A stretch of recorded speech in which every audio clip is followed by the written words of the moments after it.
So yesterday came the news that government would appeal the High Court judgment that declared certain lockdown regulations invalid and unconstitutional. The Minister in the Presidency, Jackson Mthembu, said Cabinet believed the regulations under the National Disaster Act were lawful and rational to assist in the fight against the spread of the coronavirus and save lives. But not everyone agrees. Professor Thuli Madonsela, who's the chair of the social justice at Stellenbosch University and with the Thuma Foundation, I beg your pardon, has challenged government's handling of COVID-19 in an open letter to President Cyril Ramaphosa.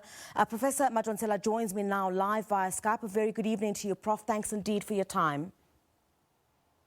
Good evening, Griselda, and good evening to the viewers. Thank you for the privilege.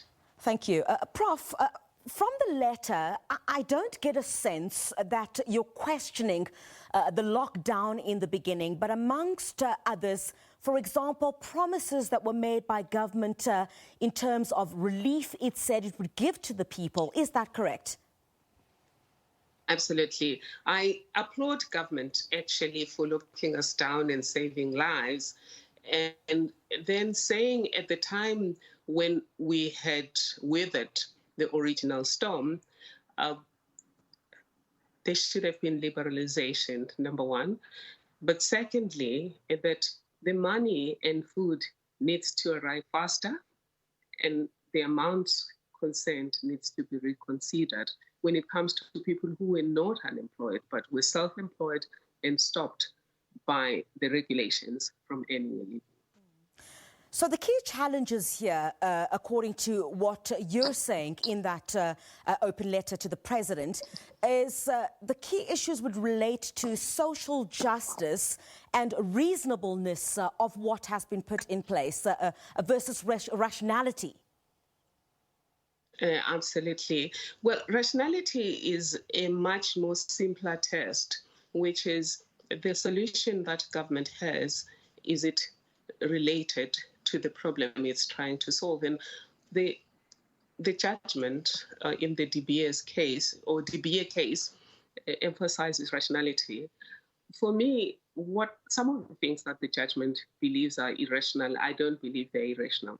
However, they may be unreasonable. For example, the closing down of hair salons, it's rational because when you're in a hair salon, you're in close proximity and therefore it's not possible to have 1.5 meters distance or 2 meters distance. You can, of course, wash your hands and you can use a mask, but you can't have a distance. And the question is, yes, that's rational, but Section 36 of the Constitution says if you are going to limit a right, you have to do that with a law of general application, and the limitation must be reasonable in a democratic and open society based on equality, human dignity, and fundamental human rights. And here is a fundamental human right. Everyone, in terms of the Universal Declaration of Human Rights, has a right to work. In terms of our own constitution, everyone has a right to trade, to pursue a profession. So already then, government has limited that right for all of us. But the impact is more severe on women who are in these areas of the economy where these regulations have closed down the spaces completely. For example, warm food, when that was closed, the cocoa-lamines that were selling at the bus rank meant couldn't do so. That's under alert level 4. The hairdressing industry is closed now. It's not irrational, but it's unreasonable because there is another way of doing it. Hence, in terms of Section 36 says, you can limit rights, but in so doing, do it so in such a way that you consider different ways of achieving the purpose you're trying to achieve and choose the less intrusive way of doing so.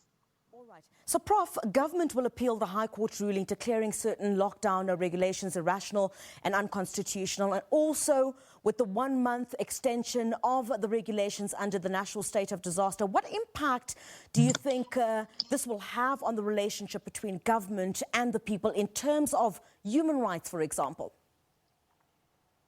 I think that increasingly people will feel constrained, especially because this is unilateral action from government.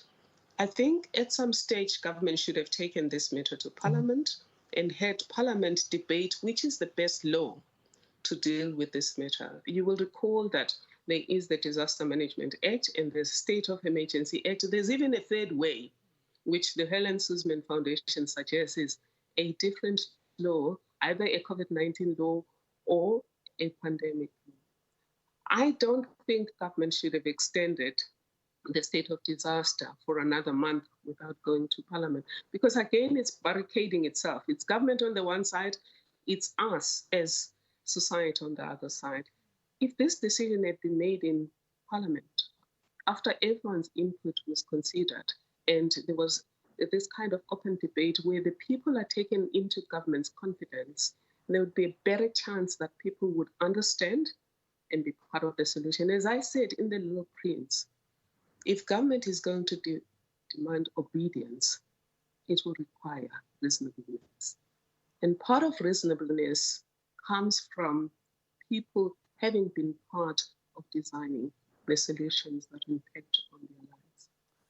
Prof, I wish we had more time to chat to you a bit about this. Thank you very much indeed for joining us this evening. Professor Thuli Madonsela, Chair in Social Justice at Stellenbosch University and the Thuma Foundation founder, penning an open letter to President Cyril Ramaphosa on government's handling of COVID-19. Thank you very much indeed for your time this evening.